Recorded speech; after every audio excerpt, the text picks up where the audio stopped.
Hello, magandang hapon sa inyong lahat. So, para serye ulit tayo, no? May mga random videos ako na nakita. Di ba? Isa-isahin nga natin. Ano itong unang video na to? Kayo na daw humusga. Tingnan natin. Payahan ang pao! Dapat i-picture ka rin ako ata naman natin, di ba? Nakiusap naman ako eh. Payahan ang pao! Dapat i-picture ka rin ako ata naman natin. Ako, para sa akin, hindi naman maganda yun. Yes, kasi ito kahit ako din naman magagalit ako sa ganyan eh. Hingi ka muna ng permiso, tsaka inano mo si Diwata parang sinugod mo siya ng hindi siya handa. Hindi nga na-depensa ni Diwata yung sarili niya, di ba? Parang kaabastosan naman yan, men. Pero sa kabilang dako, mas sisisihin ko pa rin si Diwata. Alam mo kung bakit? Paulit-ulit na lang yan na lagi kang ina-ambush pag papasok ka dyan sa bahay mo. Diba? Dapat gumawa ka na ng paraan, men eh. Na yung daan papuntang bahay mo or kahit mag-ano ka man lang sa tao mo na ikaw yung magharang ikaw yung magharang pag pupunta ako. Dapat napaghahandaan mo na yan, men eh. Pero hindi ako pabor doon sa ginawa nung fan niya Hindi ako pabor doon. Kabastusan yun, men. Yung ganito. Hindi to nakakaano. Nakiusap naman ako eh. Diba? Kahit sino mabubwisit yan, kahit sino ang ilagay mo dyan, yung biglang yayakap na ganyan. Yes, celebrity o hindi. Ano to pagiging, alam mo yung, pagiging squammy yan yung ganyan Sa totoo lang. Hindi maganda to, men. Okay lang sana yung pa-picture, yung lalapit pwede magpa-picture, pero yung gaganyanin mo, 'di ba? May private space din yung tao. Kahit sino pa ang gawin mo, kahit hindi artista ganyanin mo, mabubwisit sa iyo, men. Baka kahit ngayon nagbebenta sa bangketa, gaganyanin mo, mabubwisit din sa iyo Kahit ano mangyari, mag-a-ask ka pa rin ng permission. Public figure si Diwata, oo, pero hindi pwede itong ganito. Ang kaya lang gumawa ng mga biglaang ganyan, yung mga politiko. Kahit anong gawin mo, lalo na sa araw ng eleksyon, hindi pwedeng magmatapang yung mga politiko. Pwede mo silang ganyan-ganyanin. Pero yan, men, ako, this time kay Diwata ako. Pero at the same time, di ba, may pagkukulang pa rin si Diwata. Kasi nga, di ba, araw-araw mo nang nararanasan yan, men ba't hindi ka pa makapaghanda? Or kahit man lang gawin mong private, yung papasok dyan sa bahay mo, lagyan mo na mini bakod. Yung parang hindi ka maaabala dyan sa ganyan. Kasi, alam mo yun, yung private place mo pa rin. 'Di ba? Hindi ko naman pwede sisihin yung tao kasi ang pagkakakita ng tao diyan sa private na lugar mo ay nadadaanan kasi nila yan 'Di ba? Sana ikaw na yung gumawa ng paraan para hindi nila malapitan yung bahay mo. Or katulad ng sinabi ko nga kanina, 'di ba? Pag pupunta ka diyan, magpasama ka sa tao mo na 'di ba? Pero hindi tama itong ginawa ng fan ni Diwata. Next video. Ito na naman, yung kay Rendon. Tsaka, sa opening pa rin ba to ng nila? Ay, sorry, hindi nyo pa rin nakita. Sa opening pa rin ba ito ng nila? Play nga natin to mga men. Ano to? Talaga yung mukha ko. Kaya kapag mag-birthday ka, Lilipas din yan. which is totoo naman talaga, hindi pa sila talaga. Wala pa, last mo na yan. Ikaw, lilipas din yan o last mo na yan. Sa ka na bang atraso ko, yun lang yung hindi nagpa-picture, hindi ko lang nabati na din ako lang sa biro. Short. Hindi, wag mo nang hindi biro yung seryoso ko nun, men Ito malaking pagkakamali nyo, Yung nag-e-explain pa kayo, mag-sorry na lang, tapos. Yung pag-i-explain mo yan, nagiging fuel pa ng ano yan eh, lalo ka pang i-bash men eh. 'Di ba? Entitled masyado yung ano, yung mga tagahanga mo. 'Di ba? Entitled masyado 'yan. Kaya hindi uubra diyan yung mag-i-explain ka. Sorry, tapos. Kasi nag-i-explain ka pa men eh. Last mo na yan. Ikaw, lilipas din yan o last mo na. Ito naman mga kasama ni Diwata, ano eh, yung mga influencer. Ano eh. Akala nyo naman kasi mangot ako. Ito na talaga yung mukha ko. Kaya kapag mag-birthday ka, Lilipas din yan. medyo totoo naman talaga. Hindi kasi talaga. Talaga pa, last mo Totoo naman talaga, lipas yun. Sip-sip din eh. na yan. Ikaw, lilipas din yan o last mo na yan. Sa ka na bang atraso ko, yun lang yung hindi nagpa-picture. Hindi ko lang nabati na din ako lang sa virus. Short clip lang kasi pinakita nila. Hindi ka nagbiro doon. Ang problem kasi doon, Diwata, hindi ano yun eh, hindi naman pagbibiro eh. Tapos ikakatwir mo, short clip lang ang pinakita. Yung konteksto kasi buo eh. Wala naman pinutol doon eh. I-replay nga natin. Nagpapalusot to. Dito ako nabubwisit sa mga taong nagpapalusot pa, no? Tingnan natin na, lilipas din yan. May video pa ba nun?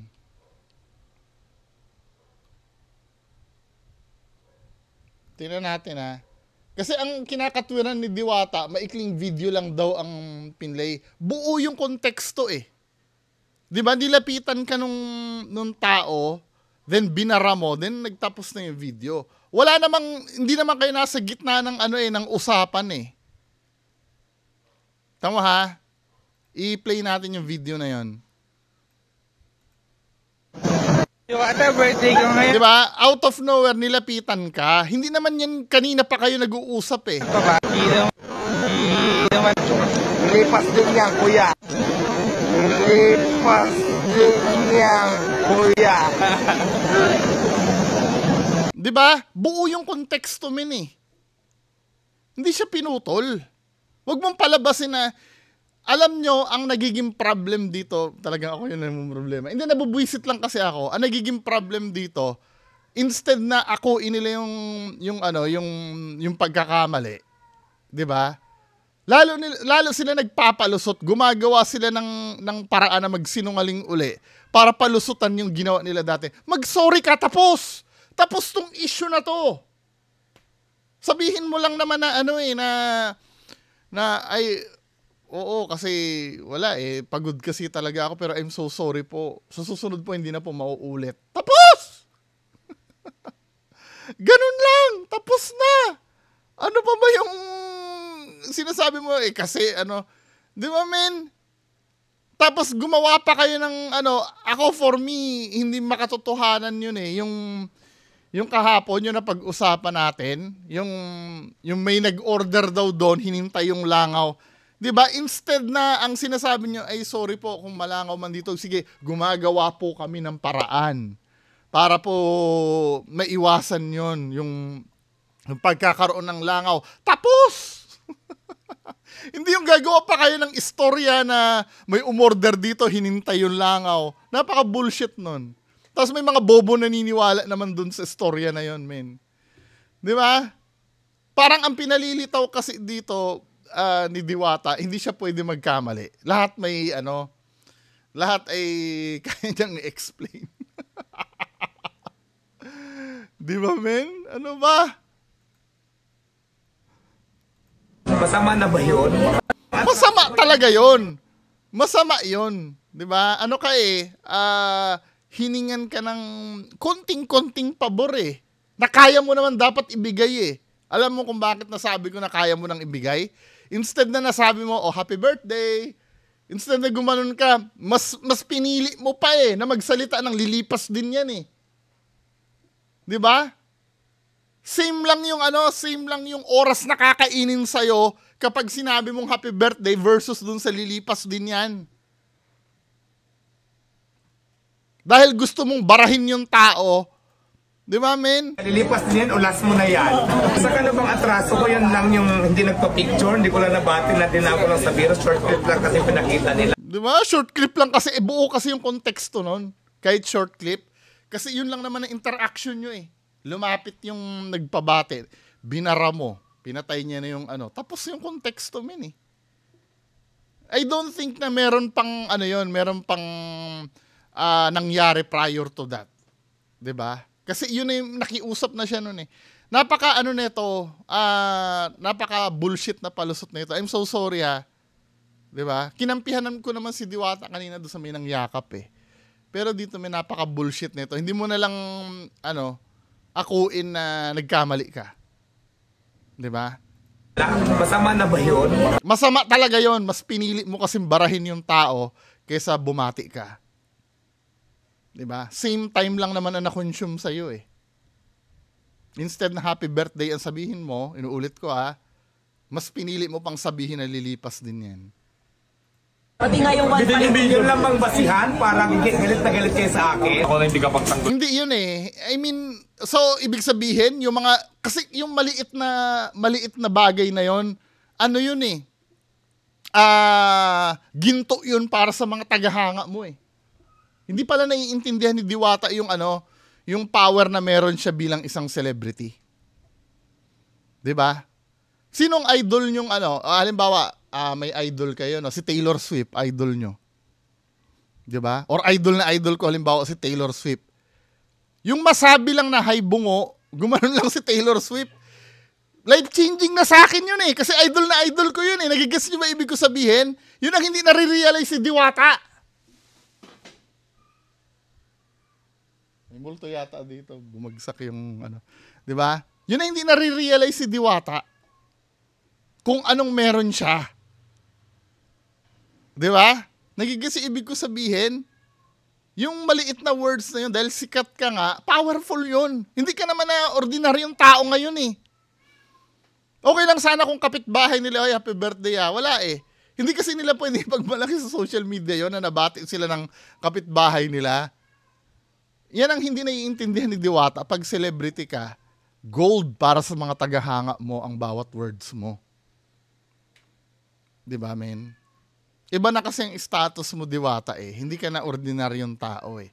Huwag mong isusumbat na na malaking kasalanan na ba yon? Yes! Kasi pagkakataon na yun ng fan mo eh, na makakuha ng golden moment sa'yo eh. Parang pinagdamot mo pa. Yun kasi yung dating nun.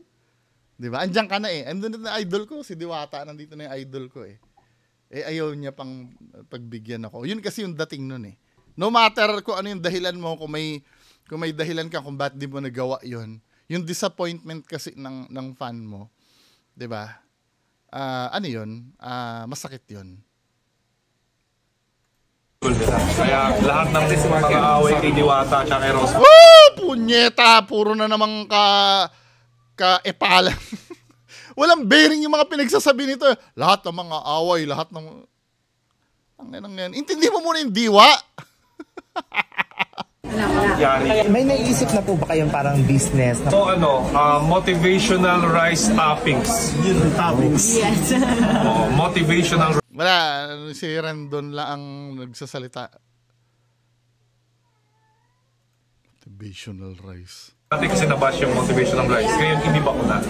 Bawat subo mo, bawat kain mo, may natutulungan kang farmer. Okay. Ano to si Rendon eh? Hindi ko naiintindihan dito eh. Yung motivational rice niya sa totoo lang pambobo yun eh. Singit ko lang ang konsepto ng motivational rice niya. Magkano yun? 100 ba? Yung rice niya, isang cup? 100 nga yata. Tingnan natin kung magkano ba yung motivational rice niya.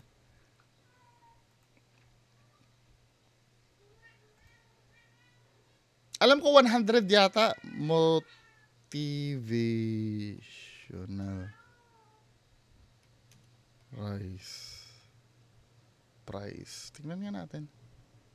100 nga. 'Di ba?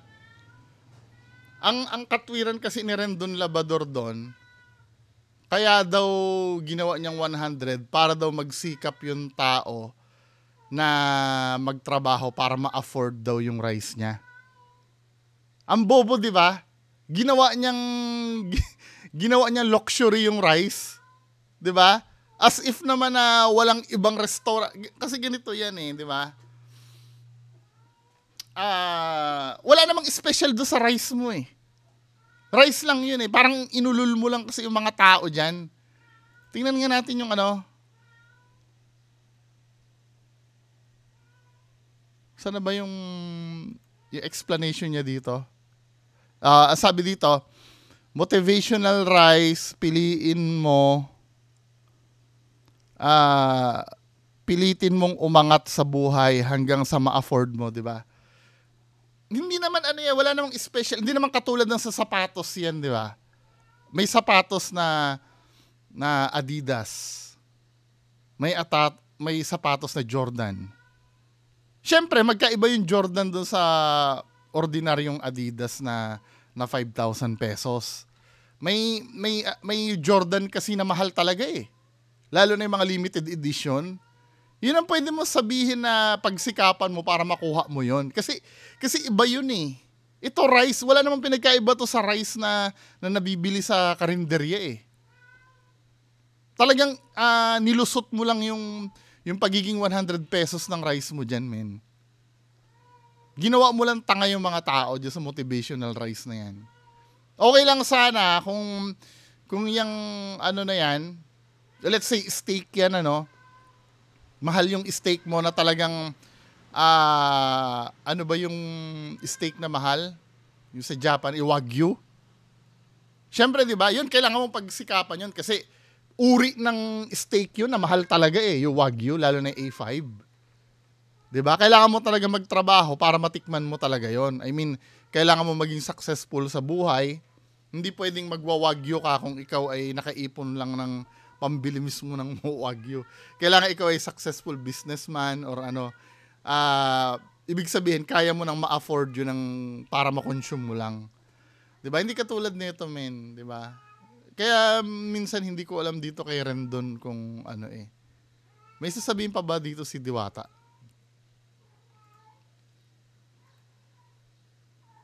Man na medyo nag-aalangan. Ano yung easy na yan? Dishwashing ba yan o mantika? Anyway, forward na nga natin. Dito tayo sa isang video. Ito. So may bagong nanggagatas kay Diwata na na vlogger. 'Di ba? 'Di ba nagkaroon ng controversy? Ito May 31, kailan ba May 31? Matagal-tagal na rin, 5 days ago. May 31.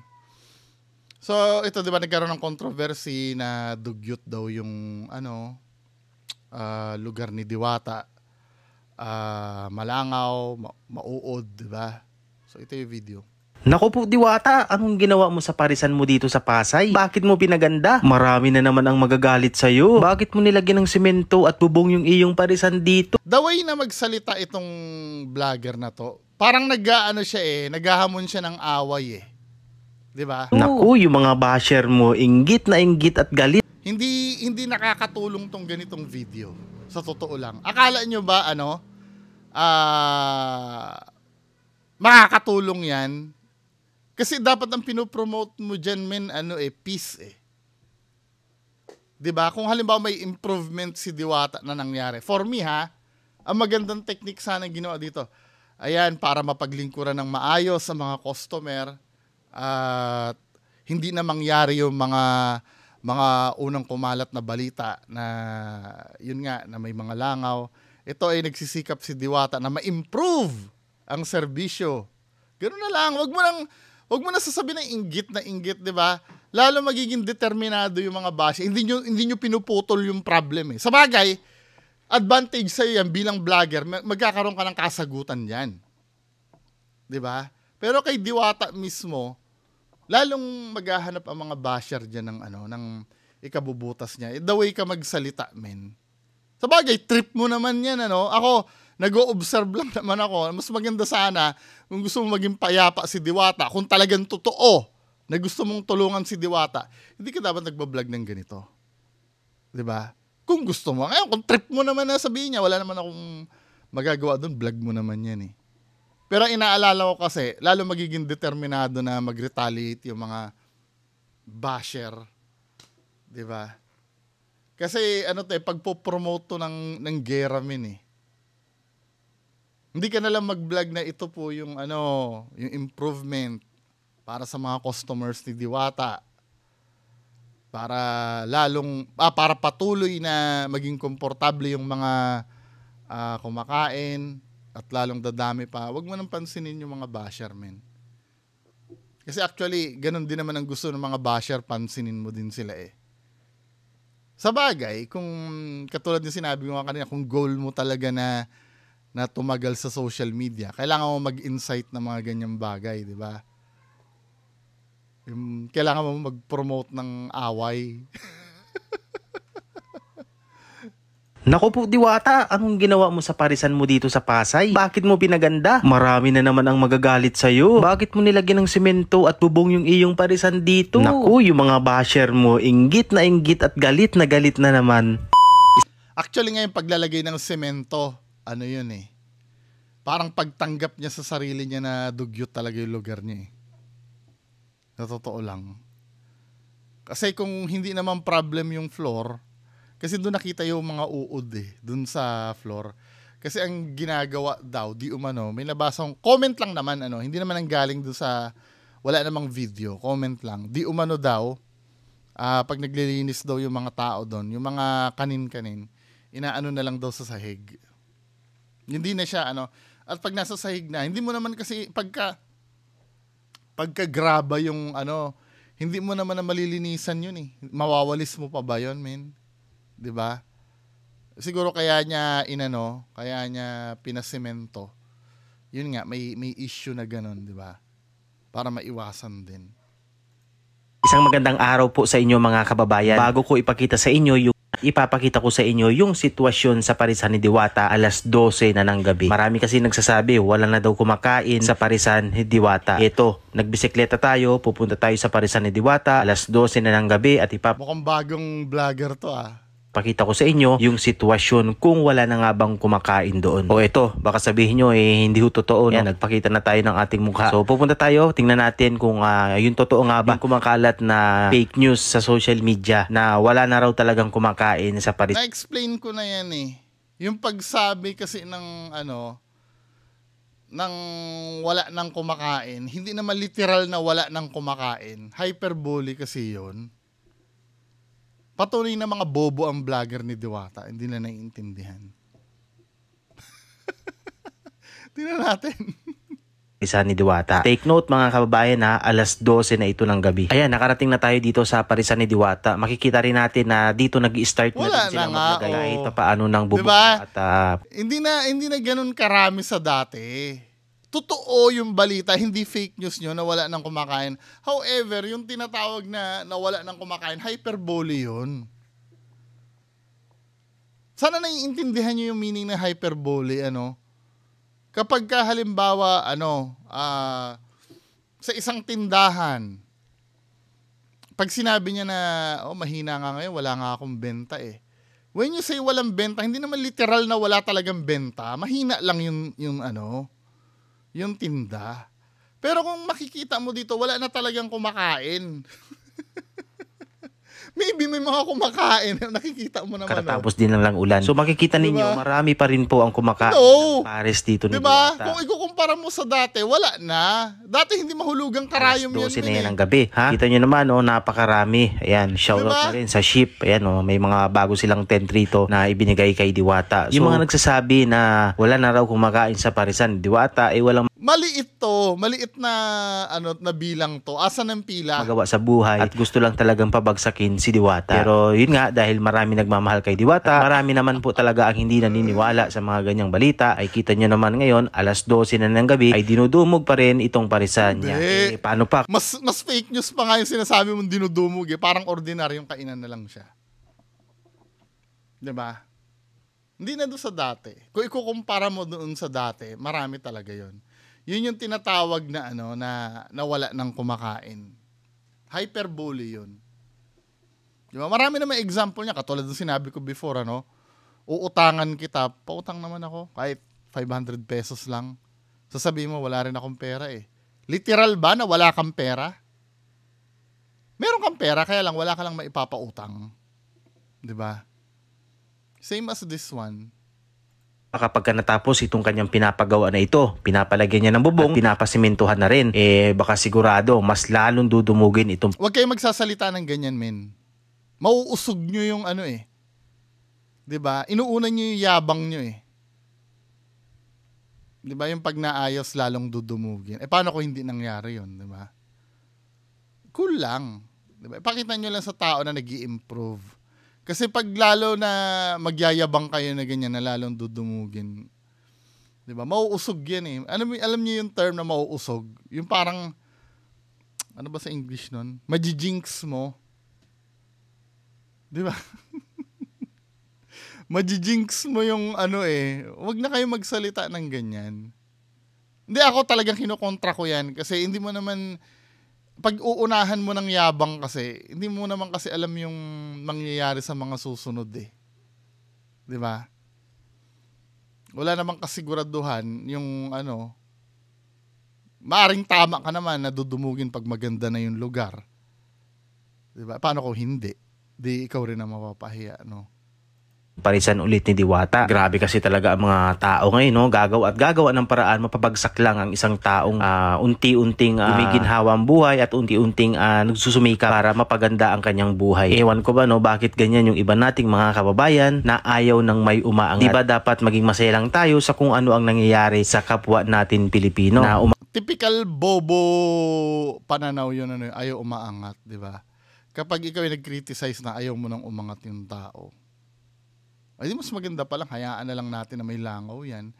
Actually, baka nga kaya nagpa-renovate yan si Diwata niyan dahil sa mga ano eh, sa mga kumalat na balita na nilalangaw at inuuod eh. 'Di ba? Kung bakit siya nagpa-renovate ng ganyan. Ibig sabihin tulong pala kay Diwata 'yon, 'di ba? O bakit siya pangiti-ngiti na ngayon, 'di ba? Bakit pwede na siyang magpa-picture-picture ngayon? Kasi nga dahil din dun sa mga sinasabi ng tao. Kung hindi sinabi ng tao sa social media yon, magbabago ba yan si Diwata? Hindi. 'Di ba? Maangat sa buhay dahil sila ay nagsusumikap at lumalaban ng patas. Ano sasabihin? Yan kasi ang mga gusto ng mga utak teleserye. Oo nga. Aping-api. Siya ay inaapi. Kaya ay siya ay tulungan natin. Ninyong walang kumakain. Kita nyo, no? Ang daming mga nakaparadang Paulit-ulit sinasabi ni Kuya. At wala talaga, men. Katulad nito isa. Pagdating nga namin, inabutan namin itong ginang na nagagalit at halos maihina siya sa salawal. Hindi naman namin alam yung dahilan kasi medyo nakakagulat talaga kahit nga sila ay nagulat din. Hindi naman talaga natin maiiwasan yung mga ganitong tao kasi kahit saan naman yan nakikita natin. At may mga tao rin talaga na kahit na alam na nating medyo may mali ay pinagtatawanan pa natin. Oo, totoo, masasabi ko na konti yung tao dahil siguro sobrang aga pa nung makarating kami. 8:30 ng umaga yan nung makarating kami dito at ito nga yung kaganapan. Hindi ko nakita dito yung sobrang daming pila, nagsisiksikan, nagkakagulo. Dahil sa mga oras na to ay konti lang yung tao at hindi kami Hindi, masyado naman kayong defensive. 'Di ba? Actually, kahit nga maaga yan or madaling araw, kitang-kita naman dito. Oh. Kahit 12 na ng midnight, wala na rin talaga. Wala na hyperbole ha. Hindi yung talagang literal na wala. 'Di ba? hirapan na sundan kung ano yung proseso bago ka nga makakuha o makatikim ng Paris at Chicken Joy ni Diwata. Nung una nga ay dire-diretso nga kami dito talaga sa may mga foods nila kasi akala namin kukuha lang kami tas babayaran lang namin. Pero mali pala yung proseso namin. Eto makikita nyo nga tumapat na kami dyan, namimili na kami, tinitignan na namin kung ano yung mga menu nila na pwede namin kainin. Unang-una nga nakatapat na sa akin si Chicken Joy at talagang medyo nagutom na nga rin ako dyan. Tas nakita ko pa nga gusto ko rin matikman yung Chicken Joy na yun eh. Talagang maganda daw ang feedback doon eh. Doon sa Chicken Joy. Sobrang yummy talaga niya tignan. Tapos meron din dong barbecue. Hindi ko pa nga nakita doon yung Paris Overload, siguro gawi pa doon. Dahil bago nga makita yon, may nagsabi sa amin na kailangan pumila pala kami. Nako, parang ang daya pala namin kasi hindi namin alam yung proseso. So habang pumipila nga kami itong tarpaulin, sinamantala na rin naman nila magpa-picture-picture dyan. At di ba, nakaka-enjoy. So, eto na talaga yung inaantay namin, malapit na at excited na talaga akong humigop ng sabaw. Yung proseso nga pala dito. So, ibig sabihin dito, hindi pa sila nakakatikim kahit kailan. Dahil pumila sila kasi dyan dahil curious sila. Hindi yung bumalik sila. Dahil obvious naman dahil kung sila ay bumalik na dyan, kasi di ba madalas kong marinig na katwiran ng mga bobo, pipilahan ba yan kung hindi masarap? Di ba? Hindi naman dahil masarap, dahil na-curious sila. Obviously, first time na itong mga to kasi nga hindi nila alam yung proseso. Mo dito, meron siyang, ayan, yung babae po na yan, meron siyang mga papel o karton na binibigay. Tapos may nakasulat dun kung ano yung order mo. So, dahil Paris Overload yung mga in-order namin, eto, tapos ang hirap kaya niyang intindihin kasi medyo nalilito talaga ako. Yung papel pala na yan, hindi mo siya ibibigay dyan kasi sabi niya sa amin, dun pala yan sa soft drinks. Pero dapat meron ka na neto bago ka kumuha ng Paris o Seek Enjoy yung o-orderin mo. Kasi, ikaw yung kukuha, ano? Tapos pagkakuha mo naman ng Paris, kukuha ka naman dito ng rice. Tingnan nyo guys, ang lalaki ng kaldero nila. Tapos yung katabi nun, dun ka naman tatapat para palagyan ng sabaw yung mga Pares na in-orderin mo. Medyo nahuli na nga ako kasi halos hindi ko mahawakan yung rice. Tapos wala pa kaming nakikitang table kaya hindi ko talaga siya mailapag. Napaisip nga lang din ako nung nakapila talaga ako dito na sobrang laki ng tiwalang ibinibigay ni Diwata sa mga tauhan niya kasi biruin mo dun pa lang sa unahan na pagkuha ng bayad, yung libo-libo talagang ipinagkakatiwala niya doon. Without CCTV, without lag. Oo nga, no. Swerte niya kung mapapagkatiwalaan talaga yung mga tao. Hindi na magiging kalaban mo sa negosyo mo. Gaya ng pera na safe, ando doon lang talaga siya. Anytime talaga possible, sobrang daming tao ngayon na masasama ang loob. Pwedeng ma-hold up o ganun, pwedeng manakaw. Anyway, so sa bagay, nasa mga tao na lang din naman yan kung lolokohin siya. Sabi nga nila, yung pera na ibabalik, pero yung tiwala, hindi na kapag ka nasira. So ito na yung last soft drinks. Ano na itong binatikos daw si Hiwaga? Ano ba to? Ginawa ni Hiwaga? Bakit binatikos? Hindi pa yan only 60, may 50, may 60. Ayan po. Hanggang doon na po yung nagsimula yung honey rice pero wala pa pong free soft drinks. Nakatanggap ng batikos si Hiwaga dahil sa post ng isang vlogger na nagngangalang Jason Elizar TV. Nag-viral kasi sa social media ang in-upload nitong interview tungkol sa Hiwaga Paris Overload. Sino nga ba talaga ang may-ari ng parisan kung saan nakilala si Hiwaga? Totoo nga ba talagang kusinero lamang siya? At sino nga ba talaga ang tunay na may-ari? Kamakailan na naglabas ng pahayag si Hiwaga ukol sa pakikipagkompetensya niya umano kay Diwata. Paano ano doon? Yung mga basher nito, anong valid argument nyo para i-bash nyo si Hiwaga? Dahil nang gaya? Dahil kinumpetensya? Yun ba yun? Mas bobo pala itong yung mga basher ni Hiwaga kumpara kay Diwata Mga basher ni Diwata para mag-improve yung service at product ni Diwata. Ito, ibabash nyo dahil kinumpetensya. Bobo! Diwata? Ayon sa kanya, siya raw ang original at ginaya. Pero hindi niya raw masasabing kompetensya dahil malayo umano ang pwesto niya. Ang tinitinda nga nila ay ang kanilang Hiwaga Paris Overload sa Kabulalan. Kaya kahit pa sabihin mong ginaya niya si walang batas na nagbabawal doon. Unang-una, hindi naman nakapatent kay Diwata ang Paris So ibig sabihin kung may lugawan na mabenta dyan sa kabilang kanto at nagtayo ako ng lugawan dito, may sala ako?